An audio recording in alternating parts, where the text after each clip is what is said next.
Bom dia a todos, sejam bem-vindos a mais um Telenutrição, né? Mais uma aula do nosso Telesaúde. Eu sou a Ellen Cristina, nutricionista, e estarei hoje novamente falando com vocês um pouquinho mais aí do cuidado nutricional, só que dessa vez é com um paciente grave. E a proposta de hoje é nós conversarmos um pouquinho sobre essa trajetória de quando ele chega ao hospital até o momento da deshospitalização, né? Então não tem como nós falarmos em deshospitalização sem conversar sobre o antes, né, desse processo. Então vamos lá. Quando nós estamos ali de frente para o nosso paciente internado, né, oferecendo esse cuidado nutricional, uma das primeiras questões que nós precisamos conversar é sobre as necessidades nutricionais desse paciente, né? Então, nós precisamos compreender todo esse processo que rege as necessidades desse paciente e pensar que existem alguns fatores determinantes desse processo, como, por exemplo, a idade, o estado nutricional, a enfermidade que aquele paciente apresenta, né? A clínica do paciente, o estado metabólico e os sintomas que ele apresenta. Então, para nós decidirmos aí quais são as melhores necessidades para aquele paciente, nós precisamos considerar todo esse contexto.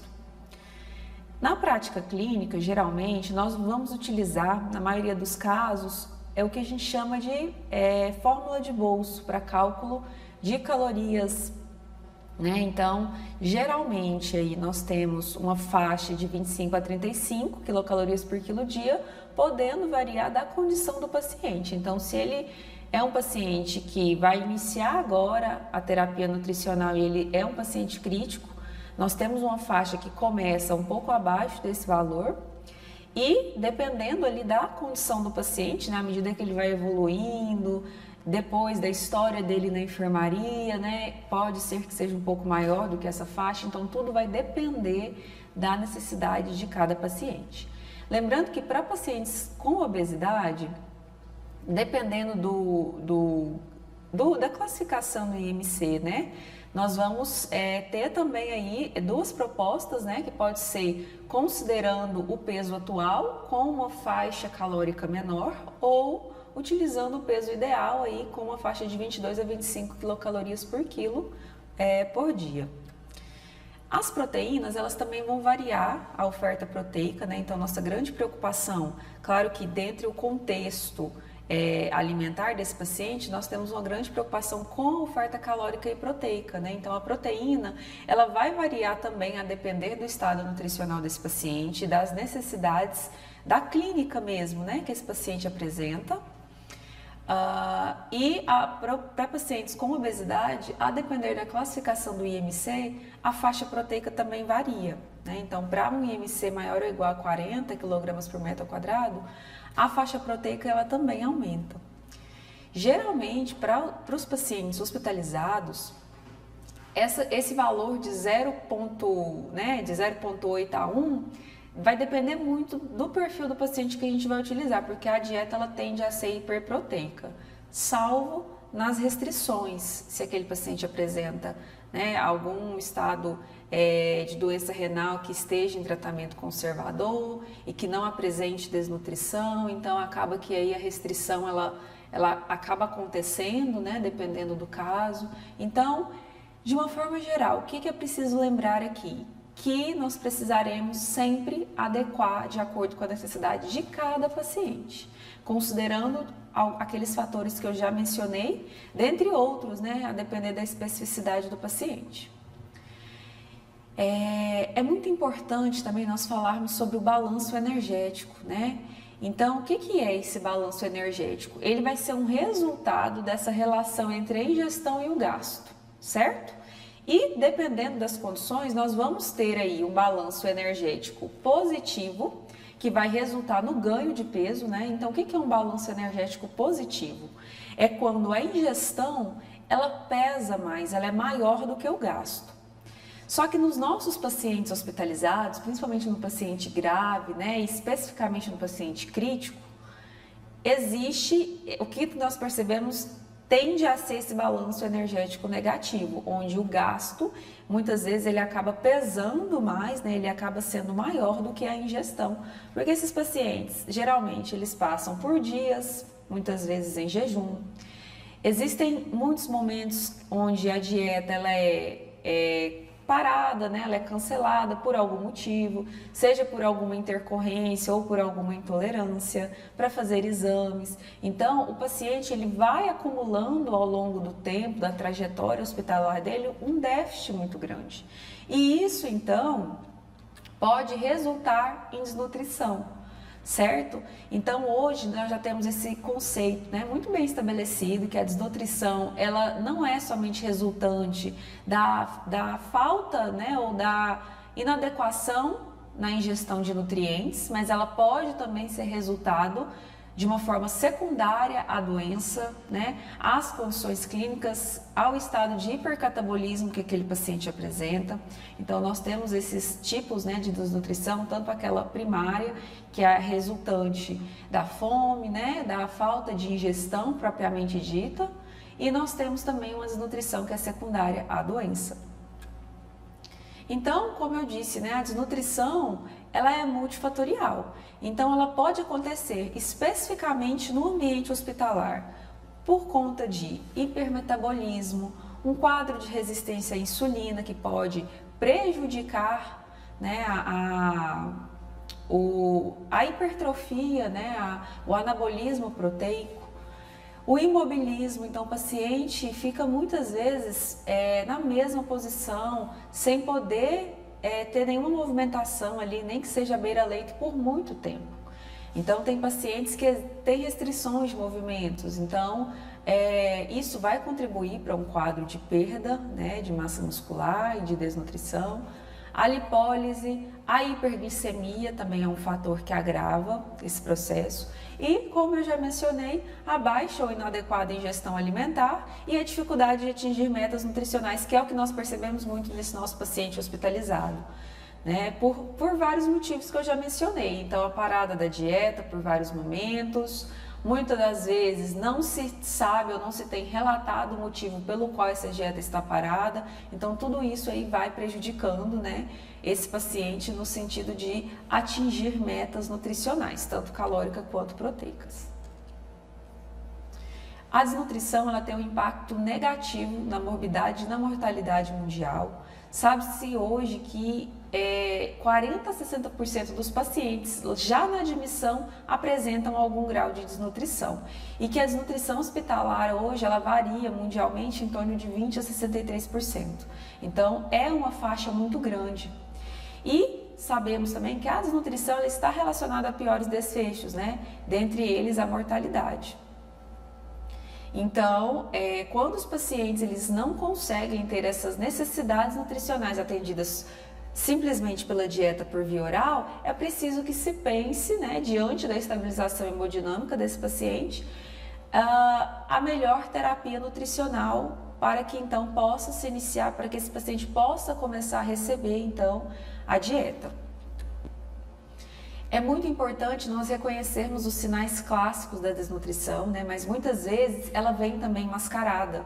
Mascarada pelo edema, mascarada por um estado ali, né? Que não é o estado real do paciente. Então, nós precisamos utilizar ferramentas efetivas para esse diagnóstico. Então, vamos pensar em um fluxograma, né? Eu organizei aqui de uma forma bem didática para que nós possamos então traçar em nossa mente essa trajetória do paciente a partir do momento que ele chega no hospital. Então, quando ele chega, a primeira coisa, triagem, né? Então, nós vamos triar esses pacientes e realmente conseguir entender quais são os pacientes que estão em risco nutricional e quais são aqueles que não estão, certo? Após esse momento da triagem, nós então vamos iniciar o nosso processo de avaliação nutricional, que é composto pela antropometria, é composto pelas medidas de exames bioquímicos, as quais nós podemos avaliar também. a história, né, do consumo alimentar desse paciente, semiologia, né, então sinais físicos que esse paciente apresenta, que pode ser de perda ou não, né, de deficiência ou não de algum nutriente. Então, nós vamos lançar a mão de todos os instrumentos que nós temos para avaliar o estado nutricional. Vamos pensar que esse indivíduo ele não apresenta desnutrição ali na admissão. Então, o que nós podemos pensar? Né? Se ele tem condições de via oral, dieta via oral supervisionada, né? E aí depois a pergunta que deve ser feita na semana seguinte: a dieta ela tem atendido as necessidades nutricionais? Se a resposta for sim, mantém conduta. Se a resposta for não, aí eu preciso pensar: esse paciente na minha reavaliação nutricional mudou o estado nutricional? Apresentou alguma perda aguda da semana anterior para agora? Não atinge há quantos dias as necessidades nutricionais? Então, diante, né, existem possibilidades. Uma delas, o estabelecimento da terapia nutricional oral, né, especificamente suplementação. Dependendo dos casos e do agravamento das condições, a nutrição interal ela vai entrar também como opção. E aí continuamos com a pergunta: tolera a nutrição interal? A resposta também pode ser sim ou não, né?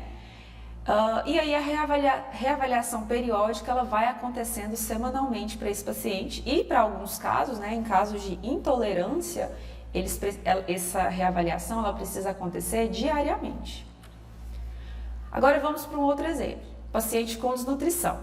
Então a pergunta: esse paciente tem o trato gastrointestinal funcionante? Esse paciente, ele está apto no que se refere a nível de consciência para a alimentação por via oral? Então nós precisamos ter, né, muito claro essas perguntas.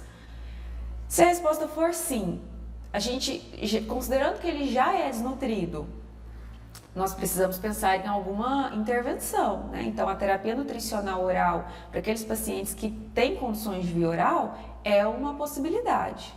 A nutrição interal, a depender do caso, também pode ser uma possibilidade, né? E aí as perguntas continuam: tolera a nutrição interal? Sim ou não? Certo? Se não tolerar nutrição interal ou se não tiver um trato gastrointestinal funcionante, por exemplo, aí vão surgir outras opções, como por exemplo, nutrição parenteral, né? Que é ali quem vai prescrever, né, é o médico. É importante nós pensarmos que, no que se refere à via de prescrição, a via de alimentação, quem vai prescrever é o médico, certo? E a parenteral é uma prescrição exclusivamente do médico. Então, qual é a nossa grande função, né, nesse processo, quando o paciente está em nutrição parenteral? É pensar que nós precisamos avaliar o estado nutricional desses indivíduos, calcular as necessidades nutricionais e acompanhar, né, por meio dessa reavaliação periódica, certo? Então, coloquei aqui um caso clínico para nós pensarmos. Vamos pensar que o nosso paciente ele não tem desnutrição, que a dieta via oral vai ser supervisionada, mas que não está atendendo às necessidades nutricionais. Então, eu poderia pensar, dependendo aí, em iniciar uma terapia nutricional oral e continuar com a minha reavaliação periódica. Lembrando, né, que é preciso que esses pacientes estejam com trato gastrointestinal funcionante e com nível de consciência adequado para conseguir, né, se alimentar pela via oral. E agora vamos focar nesse caso clínico 2, que a partir dele eu vou fazer algumas explicações. Vamos pensar que o nosso paciente chegou no hospital, foi triado, tem um risco de desnutrição e quando eu fiz a minha avaliação eu constatei a desnutrição. Ele tem um trato gastrointestinal funcionante e não tem possibilidade de comer, né, de se alimentar pela via oral. Então, vamos pensar na instituição da terapia nutricional interal. E aí entra a grande questão, né? Tolera sim ou não? Porque a depender dessa resposta, a conduta ela vai precisar ser modificada.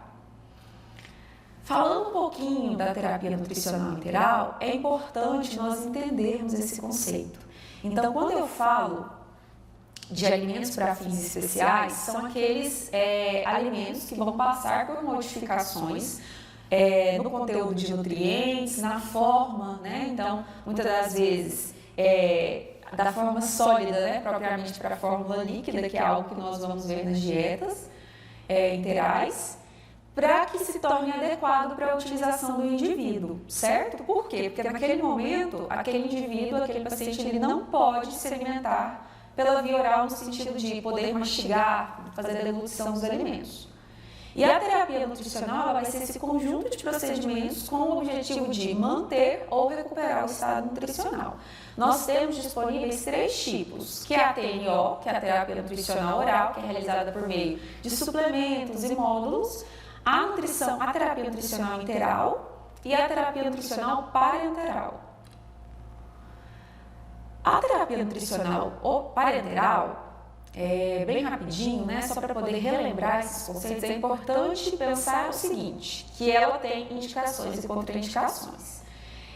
O objetivo é oferecer um aporte nutricional e metabólico aos pacientes que não podem se alimentar pelo trato gastrointestinal, seja por alguma disfunção ou oclusão, certo? Então, as indicações dela vão aparecer quando? Naqueles casos de pacientes com vômitos incoercíveis ou intratáveis, diarreia grave de difícil controle, pode ser uma opção, a parenteral, mucosite ou esofagite, no caso, por exemplo, de pacientes em quimioterapia, que não estão conseguindo realmente, né, ter esse aporte adequado pela via interal.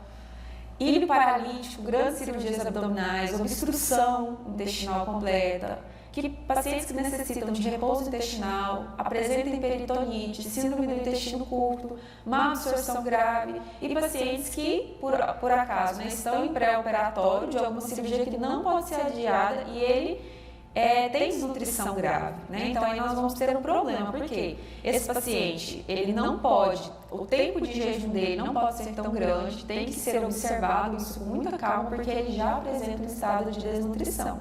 Então, a parenteral, ela pode, nesse caso, ser uma opção. Então, pessoal, sempre eu estou falando assim, né, que pode, é preciso, depende, porque realmente cada caso é um caso, né? Então, nós não podemos generalizar. Nós temos as recomendações, né, só que nós precisaremos aplicar aquilo para a realidade do nosso paciente. E dentre as indicações da terapia nutricional enteral, então agora eu estou falando especificamente da nutrição enteral, primeira questão, trato gastrointestinal funcionante e íntegro, certo? Então, se é uma indicação para a nutrição enteral, se esse trato gastrointestinal não estiver funcionante nem íntegro, então já vai ser a contraindicação para a enteral e a indicação da parenteral. Vocês conseguem perceber essas questões? Então, dentre as indicações, né, nós temos aí também, para aqueles pacientes que estão hospitalizados, por exemplo, que apresentam uma ingestão menor que 60%, né, e isso se mantém persistente, sem possibilidade de melhora. Geralmente, né, o prazo que a literatura coloca é 3 a 5 dias, mas se eu tenho um paciente que já é desnutrido, que não tem perspectiva nenhuma de melhora da via oral, a gente vai começar a pensar então, né, e conversar ali em uma conversa com a equipe multiprofissional dessa possibilidade. Dificuldades na deglutição secundária a algum processo neurológico, a obstruções, ressecção grande, né, aí de alguma parte do intestino, certo? Grandes queimados, esses pacientes têm necessidades nutricionais muito altas que muitas vezes não vão ser atingidas somente pela via oral, né? Somente com o consumo de alimentos. Esse paciente muitas vezes ele não conseguiria comer o tanto que ele precisa, principalmente se ele estiver internado, né? Que seria o caso aí dos grandes queimados. Estados hipercatabólicos, né? Como por exemplo os pacientes que estão na UTI, intubados, com rebaixamento de nível de consciência ou até sedados, né? Esses pacientes eles precisarão de uma via de alimentação alternativa. Na fibrose cística, neoplasia de esôfago e estômago, com pacientes com gastroparesia, gastrectomia e doença severa do refluxo gastroesofágico. E a gastrostomia ela vai ser indicada para aqueles pacientes que precisam da nutrição integral e que vão precisar por um período aí superior, pelo menos a 4 semanas, né? Que na alta hospitalar não tem perspectiva de sair da nutrição integral. Então, para esses pacientes, nós vamos pensar então aí, né, o médico vai prescrever, em conjunto nós vamos pensar na gastrostomia para esse paciente ir de alta de uma maneira segura. Desculpa pessoal, esse slide ficou trocado? Não, tá certo, foi eu que voltei, me desculpe. A terapia nutricional integral, ela também vai ter contraindicações, certo? Dentre as contraindicações, nós temos a instabilidade hemodinâmica, alguma oclusão do trato gastrointestinal, né? Então não é possível fazer infusão de dieta se existe uma parte ali que está obstruída. Hemorragia severa do TGI, casos de peritonite, hemorragia intraperitoneal, isquemia intestinal, hemorragia grave, né? Em alguma outra porção do trato gastrointestinal, diarreia intratável, vômito severo. E aí, vamos pensar. Essas contraindicações são da nutrição integral, que automaticamente se tornam indicações para se pensar em parenteral, né? Então, só fazendo essa comparação, doenças terminais, como as complicações potenciais, elas vão superar os benefícios, demência grave ou fase terminal da vida e fístulas jejunais de alto débito. Então, essas são as contraindicações clássicas para a terapia nutricional integral. Importante considerar, pessoal, que a instabilidade hemodinâmica, ela vai ser uma contraindicação para qualquer terapia nutricional, certo? Então, o paciente está instável hemodinamicamente, isso é uma contraindicação para se iniciar a dieta, certo? A nutrição integral, ela pode ser total, suplementar ou integral domiciliar. A nutrição integral total é quando o paciente ele é a única via pela qual ele se alimenta naquele momento, né? E tudo que ele precisa, ele está recebendo por meio de uma sonda. Geralmente a sonda integral, né? Ou por meio da gastrostomia. A nutrição integral, ela pode vir também de uma maneira suplementar, que é como uma forma de complementar a dieta via oral, ou naqueles casos que o paciente, por exemplo, ele vai estar em desmame dessa dieta e está iniciando a via oral, certo? E a nutrição integral domiciliar, ela pode ser tanto total quanto suplementar. Para relembrar um pouquinho, né? Nós temos vias de administração da terapia nutricional integral. Então, nós temos a via por sonda nasogástrica e sonda nasojejunal ou nasoduodenal. O que muda é o posicionamento dessa sonda, né? Então, por exemplo, a sonda nasogástrica, ela tem a entrada pelo nariz e o posicionamento no estômago. A sonda nasoduodenal ou nasojejunal, ela tem a entrada pelo nariz e o posicionamento no intestino. A nasoduodenal no duodeno e a jejunal no jejum, certo? Alguns pacientes, dependendo do caso, eles também poderão estar com alguma sonda orogástrica ou oroenteral, que então a entrada muda, né? A entrada é pela boca, mas o que nós mais vamos perceber no paciente adulto, geralmente é a sonda naso.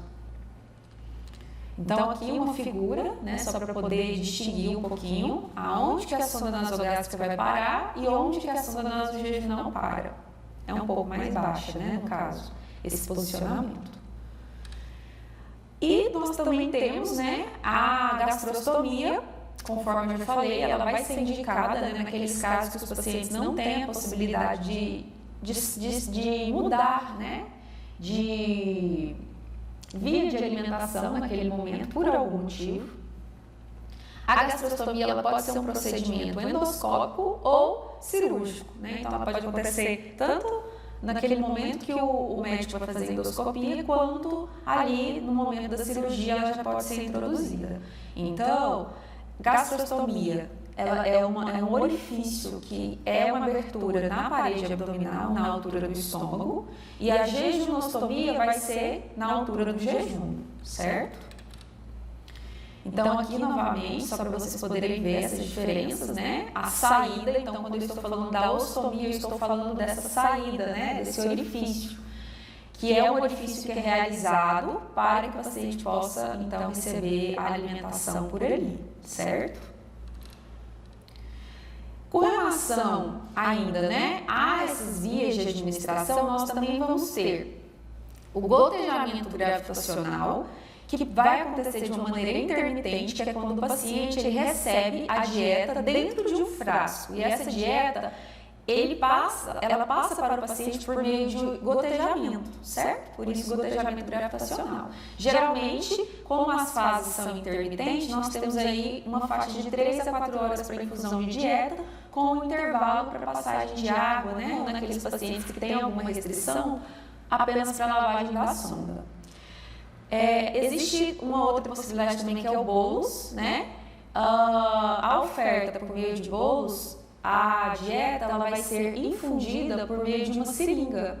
Geralmente vai ser aspirado um conteúdo ali de 50 ml e esse conteúdo vai sendo infundido lentamente na sonda do paciente, diretamente na sonda. Eu não tenho aqui um auxílio de um equipo, certo? Então, aqui nesse caso, qual que é o grande problema dessa infusão em bolos? É a velocidade de administração, certo? Então, dependendo aí da velocidade de administração, isso pode gerar consequências para o paciente. Então, se esse paciente receber muito rapidamente, ele pode ter diarreia, ele pode ter tensão. Então, é preciso ter bastante cuidado. Geralmente, aqui, nós mais vemos e recomendamos, principalmente para aquele paciente que vai de alta para casa, é o gotejamento gravitacional, certo? Nós também teremos a oferta por bomba de infusão, onde essa dieta ela vai ficar ali passando na bomba de infusão de uma maneira contínua, geralmente 24 horas, certo? Ou a oferta também ela pode acontecer em bomba de infusão de uma maneira intermitente. Isso vai depender muito do plano de cuidado, da estratégia formulada para aquele paciente e da conversa junto à equipe multiprofissional, especificamente a equipe multiprofissional de terapia nutricional integral e parenteral, que é a chamada ENTN, que nós já temos hoje na maioria dos hospitais. Quanto às formas de preparo, existem dois tipos, a caseira e a industrializada. Hoje, nos hospitais, o que nós vemos, de uma maneira bem prevalente? As dietas industrializadas, que são mais seguras de vários pontos de vista. Ponto de vista microbiológico, ponto de vista nutricional, certo? Então, a dieta industrializada é o que comumente ela é utilizada. Muitas vezes, aquele paciente que vai de alta para casa, por algum motivo, ele pode não conseguir adquirir a dieta industrializada, certo? E aí existe essa proposta da dieta caseira, certo? Que é uma dieta preparada no domicílio, com os alimentos da casa mesmo, né? Então, o nutricionista ele vai fazer essa descrição e explicar o passo a passo de como deve ser feita, porque é um processo delicado. Por quê? Dependendo de como ela é realizada, pode acontecer uma perda muito grande, certo? E dependendo também do processo, pode acontecer contaminação no meio do caminho. E isso vai prejudicar o paciente. Então, é uma dieta que o preparo dela e a administração tem que ser muito cuidadosa, certo? Então, hoje, nós vamos, geralmente, quando se tem a prescrição da dieta caseira, geralmente em últimos casos mesmo, dependendo ali da condição ou de como esse paciente está indo para casa, em que situação que ele está indo para casa, certo? Com relação à apresentação, nós vamos ter no mercado fórmulas em pó e líquidas, certo? As fórmulas em pó elas precisarão de reconstituição e diluição em água, geralmente. E as fórmulas líquidas elas já vêm prontas para o uso. E aí eu vou ter a opção de líquida do sistema aberto, que é quando eu vou, vai haver um rompimento da embalagem para administração dessa dieta dentro de um frasco, e esse frasco é o que vai ser conectado no equipo, e o equipo vai ser conectado na sonda, então esse paciente vai receber a dieta dessa forma, ou a dieta pode ser líquida em sistema fechado, que são as dietas que já vêm prontas para o uso e vão ser conectadas diretamente no equipo em uma bomba de infusão, certo? Então, a dieta em sistema fechado, digamos que ela é o padrão, né? Porque não tem manipulação e é uma dieta que já vem ali pronta para a conexão no equipo e para que o paciente receba essa alimentação. No que se refere a grau de hidrólise, nós vamos pensar muito em proteína. E isso vai depender. O que determina, Ellen, o paciente receber uma dieta polimérica, oligomérica ou elementar? Depende da condição clínica que ele está e do potencial de absorção que ele tem. Então, se o paciente ele não tem nenhum problema absortivo, ele pode receber uma dieta polimérica, onde as proteínas elas estão intactas. É o paciente, o próprio trato gastrointestinal que vai fazer esse processo de quebra dessa proteína. A dieta oligomérica, a proteína ela está em forma de peptídeos. Então, essa proteína ela já passou por um processo prévio de digestão, certo? E aí as proteínas estão disponíveis em forma de peptídeos. E a elementar são os aminoácidos livres, que já estão disponíveis diretamente ali na sua forma absortiva. Então, como eu disse, o que vai determinar isso? A condição clínica do paciente. E aí nós vamos focar muito nessa questão absortiva, como está esse trato gastrointestinal, se aquele paciente ele tem alguma indicação de dieta oligomérica. Então, assim, o paciente para receber alguma dieta adaptada, ele precisa ter uma indicação, certo? É importante lembrar também que nós vamos lançar mão de módulos de nutrientes a fim de complementar a nossa prescrição dietética. Por quê? Muitas vezes o paciente ele não atinge as necessidades dele simplesmente pela dieta que está recebendo atualmente. E aí acaba que às vezes ele precisa suplementar algum nutriente isolado. Mas novamente, módulo e suplemento, eles só vêm na prática, certo? Quando é necessário, tá bom? Então, essa é para aquele paciente que não está conseguindo, por algum motivo, atingir as suas metas nutricionais. No mercado hoje estão disponíveis fórmulas, módulos de proteínas, de carboidratos, de lipídios. Nós temos também os probióticos, que dependendo do caso, pode ser útil. Módulo de fibras, e aí dentre as fibras nós vamos ter as fibras, módulos especificamente de fibras solúveis, como por exemplo o frutooligosacarídeo, que é o FOS, e que tem um potencial prebiótico também. Nós vamos ter mix de fibras solúveis, como por exemplo goma guar com inulina, e nós vamos ter mix de fibras solúveis e insolúveis. E aí nós vamos utilizar esses módulos dependendo da necessidade do paciente também. Então, para casos de diarreia será um tipo específico, para casos de obstipação será outro tipo. Então, tudo isso vai depender da minha escolha no momento da prescrição. Com relação ao monitoramento, pessoal, da terapia nutricional integral, é muito importante que para avaliação de tolerância, ele seja realizado diariamente. E aí nós vamos em busca de quê? Verificar a presença ou não de diarreia, tensão abdominal, náusea, refluxo gastroesofágico, vômito e autoestipação, muitas vezes ela pode ser um sinal de intolerância de dieta. Não estou dizendo que sempre vai ser, mas ela acaba passando despercebida muitas vezes e pode ser que ela seja um sinal de intolerância. Além disso, nós vamos também avaliar, checar as funções clínicas e exames laboratoriais. Dentre as condições clínicas, quais são? Nós vamos ver frequência respiratória, frequência cardíaca, certo? Semanalmente, nós vamos avaliar o estado nutricional. Então, essa avaliação completa, aquela avaliação que eu citei lá no comecinho, nós vamos geralmente realizá-la ali de maneira semanal, tá? Porque de um dia para outro, no que se refere a perdas, por exemplo, de medidas antropométricas, a gente não vai conseguir visualizar. Então, a gente precisa de alguns dias para poder conseguir, de fato, avaliar o que está mudando. Mas tem alterações que elas são agudas. Então, por exemplo, sinais de intolerância de um dia para outro, ou no mesmo dia, o paciente pode apresentar algum sinal, dependendo do caso. Bom, pessoal, então aqui agora vamos para o nosso caso clínico, que é o que eu apresentei para vocês anteriormente, naquele caso clínico 2, só que agora esse paciente ele está avançando, tá? Então, esse paciente agora o questionamento vai ser o seguinte: o paciente está apto para iniciar a via oral? Se a resposta for não, esse paciente não vai continuar com a terapia nutricional proposta para ele. Agora, se a resposta for sim, então nós vamos pensar na hora do desmame dessa nutrição integral, certo? E aí agora, qual que é a melhor conduta?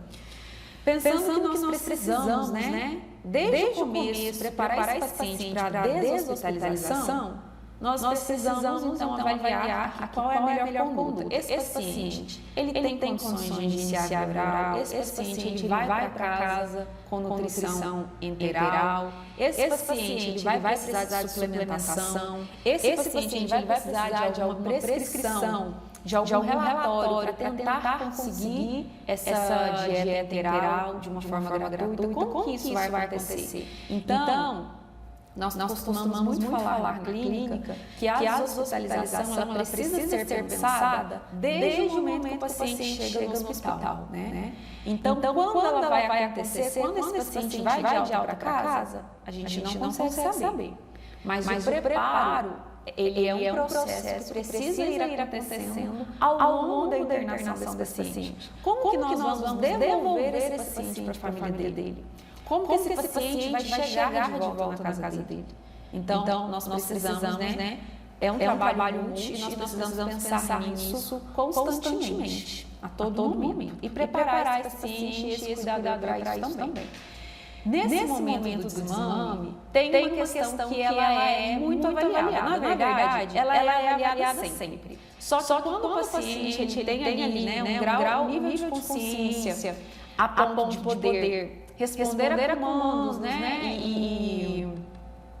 E poder também ali, de fato, conseguir realizar as avaliações adequadas. Uma grande preocupação nesse momento é a presença ou não de disfagia, certo? Porque o percentual de pacientes hospitalizados que muitas vezes saem da UTI ou que por alguma outra consequência secundária à doença, esses pacientes eles apresentam disfagia. Existe um percentual muito grande dentro do ambiente hospitalar, né? E aí nós vamos considerar que a disfagia tem vários graus, então ainda tem essa questão também, certo? O único e último consenso que nós temos de disfagia e nutrição propõe essa tabelinha no que se refere às atribuições dos profissionais quando nós pensamos em tratar a disfagia. Então, o médico ele vai realizar as avaliações, né, que ele tem e vai acompanhar clinicamente. Aqui ele coloca especificamente os idosos, né, esse manual. O nutricionista ele vai aplicar a triagem de risco nutricional. O fonoaudiólogo ele vai aplicar a triagem de risco de disfagia. E aí, nesse momento, um grande parceiro nosso é o profissional fonoaudiólogo, porque é ele quem faz essa avaliação do risco de disfagia, certo? Se esse paciente tem ou não, e se ele tem, qual é o grau. E o enfermeiro ele vai realizar, né, a triagem gerontológica quando o paciente é idoso, com a avaliação de risco, focando no risco nutricional de disfagia. Então, o enfermeiro ele é aquele profissional que está de mãos dadas ali com todas as profissões, né, para então, além de realizar todas as funções que ele já tem no dia a dia, né, esse contato aí interprofissional, certo?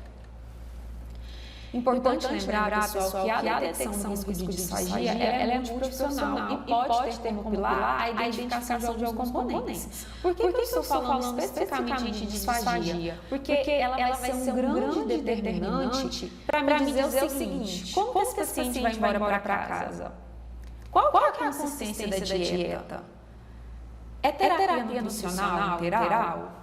É módulo que ele vai precisar? Se eu vou prescrever um módulo, como que esse módulo pode ser diluído? Se ele tem disfagia, dependendo ali da diluição, ele não pode receber aquela consistência. Então, toda a minha prescrição nutricional, principalmente nesse momento da alta, eu preciso entender isso, né? E não somente nesse momento, mas dentro do ambiente hospitalar, isso vai também determinar a consistência da dieta, se o paciente vai continuar com nutrição integral ou não. Então, eu preciso saber, né? Não tem como iniciar uma dieta por via oral sem saber se esse paciente tem disfagia ou não. E do risco também, né? Se ele apresenta ou não. Então alguns fatores estão relacionados à probabilidade, à disfagia, né? Doença de base, antecedentes em comorbidades, sinais clínicos de respiração. Muitas vezes esse paciente está apresentando esses sinais e a disfagia ela não foi identificada, mas esse paciente já está com a disfagia instalada. Complicações pulmonares, funcionalidade da alimentação, certo? Então, muitas vezes esse paciente está dando sinais, né? E aí acaba que ele não passa por uma avaliação fonoaudiológica, né? Esse olhar atento, ele não acontece, e aí esse paciente vai só complicando, certo? E aí o momento dele de alta vai só adiando cada vez mais. Quando eu falo, antes de falar de disfagia, na verdade é importante nós pensarmos o seguinte, existem algumas fases da deglução normal que nós vamos dizer fase oral, preparatória, fágia e esofágica, certo? E a disfagia, ela vai ser essa dificuldade na deglução resultante de alguma interferência em alguma dessas fases. Certo? Sejam essas interferências por conta de algum descontrole do sistema nervoso central ou por alguma disfunção mecânica. Né? E muitas vezes pode acontecer também por questões fisiológicas, né? Psicológicas, desculpa, e por questões também relacionadas ao alcançar da idade. A disfagia ela é classificada em orofaríngea e esofágica, né? E especificamente a orofaríngea nós vamos ter os graus leve, moderado e grave. No idoso, nós vamos perceber alterações fisiológicas com o passar da idade que vão aí resultar nessa dificuldade de deglução, como por exemplo, diminuição da secreção salivar, aumento do tempo de resposta motora, né, que é necessária para a formação do bolo alimentar, prejuízo nesse processo de deglução que se refere à peristalse faríngea e abertura do esfíncter esofágico. Então, um processo que muitas vezes vai acontecer tranquilamente no adulto, no idoso vai ter um comprometimento com o avançar da idade. Pacientes submetidos à intubação orotraqueal por mais de 48 horas têm risco de desenvolver disfagia. Então percebam. Por que eu falei que no ambiente hospitalar isso é muito comum? Exatamente porque nós vamos ter, né? Principalmente no hospital que tem um perfil ali de pacientes críticos, né? Politraumatizados, esses pacientes muitas vezes ficam por mais de 48 horas intubados. Então, já existe um risco de desenvolver essa condição. E nós vamos perceber também a disfagia naqueles pacientes que estão em acompanhamento domiciliar, que pode acontecer por vários motivos, certo? Dentre as complicações dessa condição, nós vamos ter prejuízo no estado nutricional por conta da dificuldade de alimentação. Então, se esse paciente não consegue consumir alimentos, né? Porque ele não consegue deglutir, ele não vai atingir as metas nutricionais e isso vai resultar em desnutrição, geralmente. E nós temos também a desidratação. Por quê? Porque esses pacientes eles vão ter restrição a líquidos, certo? Então muitas das vezes o paciente não consegue fazer ingestão de líquidos na quantidade que ele deveria. Por quê? Porque o líquido vai ter que ser espessado. Né? Porque dependendo do grau de disfagia, ele vai precisar de uma modificação dessa consistência. Ele não vai poder o líquido, por exemplo, líquido água. Ele vai precisar que essa água seja espessada. E aí começam a acontecer os problemas. Por quê? O paciente simplesmente não consegue fazer essa ingestão. E aí precisaremos lançar mãos de estratégias para poder ofertar uma alimentação adequada para esse paciente, porque senão a tendência é só desnutrir cada vez mais. A depender, existem várias propostas, né? Essa daqui é uma proposta que é adaptada, que inclusive está no Manual de Nutrição e Disfagia, que é falando sobre o grau de disfagia, certo? E como que a dieta deve estar. Então, por exemplo, para uma disfagia leve, a consistência, geralmente, principalmente os líquidos, eles vão estar na consistência néctar, certo? E esse líquido, que é essa consistência néctar? Ele vai formar um fio que goteja ali no final, certo? Então, como por exemplo, suco de manga, pêssego, são sucos mais espessos, certo? Então a consistência néctar, ela tem já uma modificação. Ela não é um líquido na consistência da água, né? Do líquido água.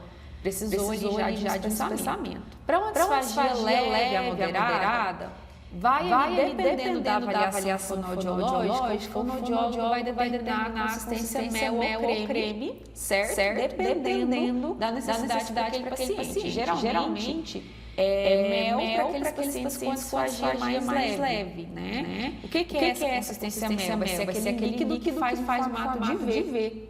E a disfagia moderada, né, principalmente a moderada, esse paciente certamente ele não consegue mais um líquido, certo? Ele vai precisar de uma alimentação seja espessa, homogênea e que cai em forma de bloco.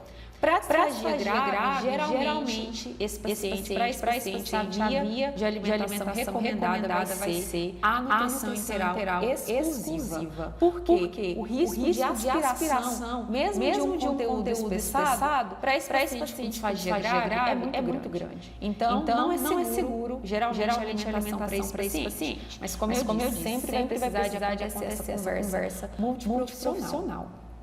E o profissional habilitado para essa avaliação é o fonoaudiólogo. Com relação ao espessamento de líquidos, vai ser muito importante, principalmente quando se usa o espessante, entender qual que é a temperatura desse alimento. Porque por exemplo, líquidos refrigerados, a diluição ela vai ser um pouco mais difícil. Então, geralmente se recomenda o quê? A liquidificar para homogeneizar. Então, por exemplo, o leite está gelado e vai fazer a diluição do espessante. Dependendo, esse espessante ele não vai diluir muito bem, certo? Então, às vezes, a liquidificação vai ser necessária. E para sucos, quando o suco ele é ácido, o espessante ele vai diluir melhor. Quando ele é alcalino, muitas vezes vai precisar ser liquidificado. Então falando aqui agora de uma maneira organizada também, né? Por meio de um fluxograma dessa consistência. Então, para disfagia leve, se a gente for pensar em dieta, comida, alimentação, a dieta pode ser que a recomendada seja na consistência pastosa. Então, agora eu estou falando, eu não falo mais de líquidos aqui, né? Agora eu estou falando especificamente da comida. Para disfagia leve, poderia pensar na consistência pastosa. Enquanto para disfagia leve moderada, nós já podemos pensar na consistência modificada, né? Pastosa para disfagia. Para uma disfagia especificamente moderada, esse paciente, se a via oral ainda for segura, essa dieta precisa estar na consistência que geralmente nós vamos chamar aí como pastosa para disfagia, que é o quê? Uma dieta que ela é homogênea, que ela cai em blocos, certo? Que não oferece risco de aspiração de conteúdo líquido, certo? E para disfagia grave, novamente, no que se refere à alimentação, esse paciente vai precisar aí de uma via alternativa, que é a enteral. E aí nós temos, né, pessoal, diferentes formas de expressar o alimento, que pode ser natural ou industrializado. Quero dizer aqui, né, declarar aqui que não existe nenhum conflito de interesse nessa aula, certo? Mas vou apresentar para vocês alguns modos e alguns suplementos que acabam apareceram as marcas, mas ressalto. Não tem nenhum conflito de interesses, tá? Com essas marcas. É só mesmo a nível de didática para que vocês possam visualizar e entender o conteúdo, certo? Dentre os espessantes naturais, é alimento, né? Então, é alimento fazendo o espessamento da dieta. Porém, vão ter dietas que elas não conseguem ser espessadas simplesmente com alimento. Então, é onde nós vamos precisar aí do suplemento dos espessantes, dos módulos de espessantes. E dependendo do espessante, nós vamos ter diferentes componentes. Então, existem espessantes que possuem na sua composição o amido modificado, existem espessantes que têm na sua composição a goma xantana, e isso vai fornecer características diferentes para esse espessante. Então, quando eu misturo, por exemplo, na água, o amido modificado, ele vai fornecer uma aparência. Quando outro espessante que é a base de um outro ingrediente, como por exemplo, goma xantana, esse espessante, ele vai oferecer uma outra aparência para aquela preparação. Aparência, gosto. Então isso, até isso também tem que ser pensado pelo fonoaudiólogo e nutricionista no momento da prescrição. Porque dependendo do paciente, para o paciente vai precisar ser um ou outro, certo? A recomendação. Então nós precisamos, pessoal, de uma forma geral, o quê? Ler rótulos, certo? Então é muito importante ler rótulos sempre e explicar para o cuidador, para o paciente, como que entende o rótulo, quais são os ingredientes, se naquele espessante ele vai fornecer mais caloria ou não, isso vai ser um fator determinante para contar também na prescrição dietética. Então, tudo isso eu tenho que pensar, certo? Aqui é uma foto, geralmente das consistências das dietas, e aí geralmente aqui embaixo, essa consistência mais transparente, quem dá essa consistência é o espessante que não é a base de amido modificado. Geralmente é o que é a base de goma xantana. Então, isso vai mudar muito, certo?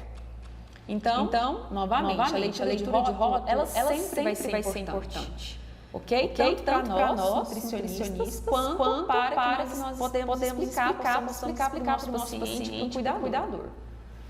Então, pessoal, aqui, de uma maneira bem resumida, eu coloquei só pontos principais das dietas, das consistências, né? Porque nós vamos pensar e saber exatamente como nós vamos explicar essa consistência para o paciente no momento da alta hospitalar. Se o paciente ele não entende qual que é a consistência adequada para ele, de acordo com a condição clínica dele, ele tendo disfagia ou não, esse paciente não vai fazer em casa, né? E muitas vezes não é ele que faz as refeições, nós precisamos então procurar uma forma de fazer essa informação chegar ao cuidador. Tá?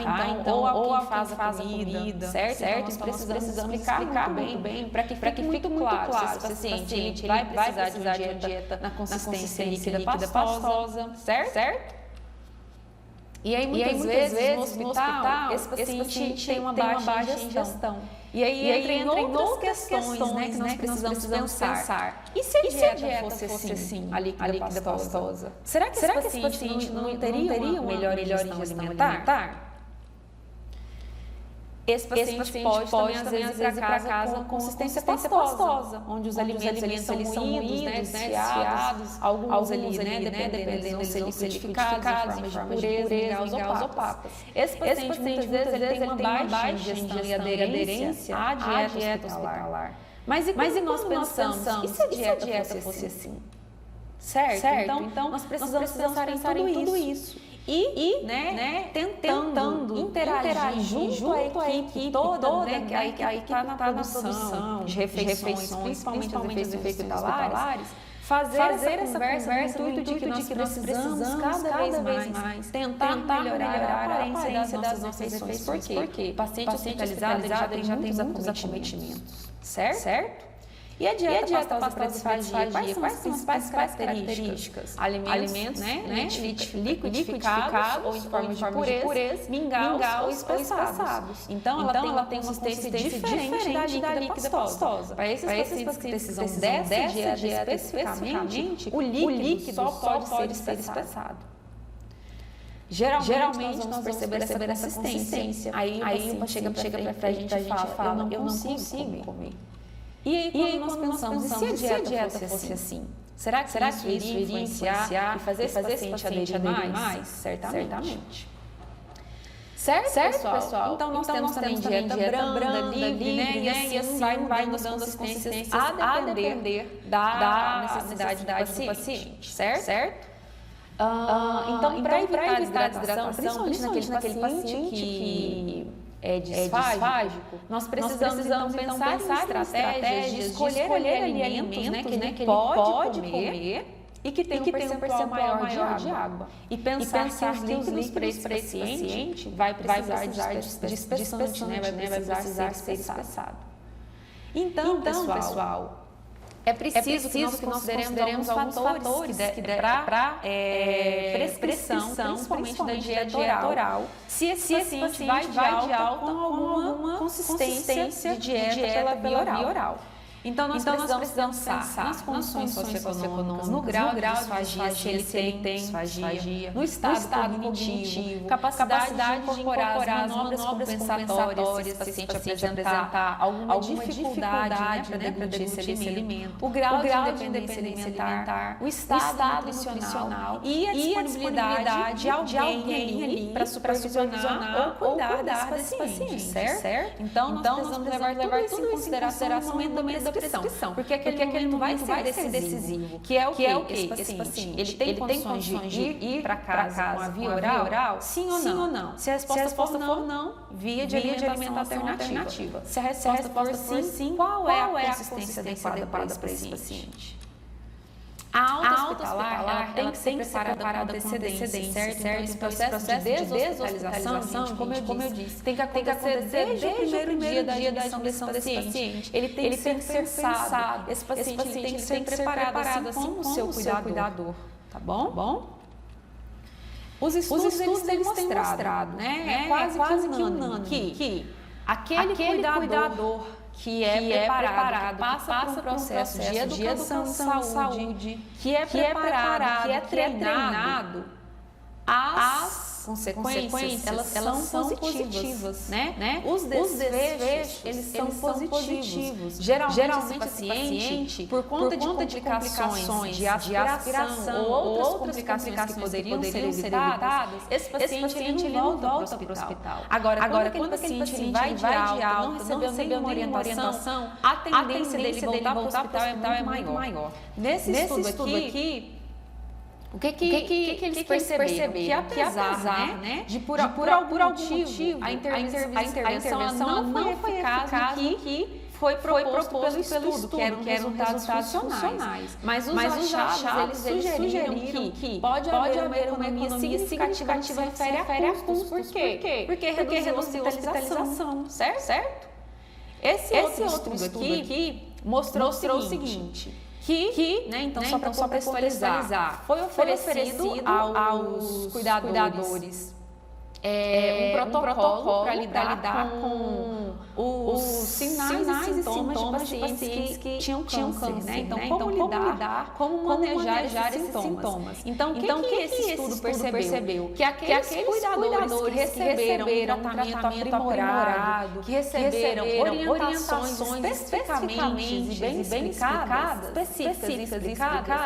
esses cuidadores eles se sentiram mais preparados para o cuidado, certo? E além disso, esse grupo também de cuidador, ele teve um nível de estresse menor do que aquele grupo que recebeu as orientações padronizadas, certo?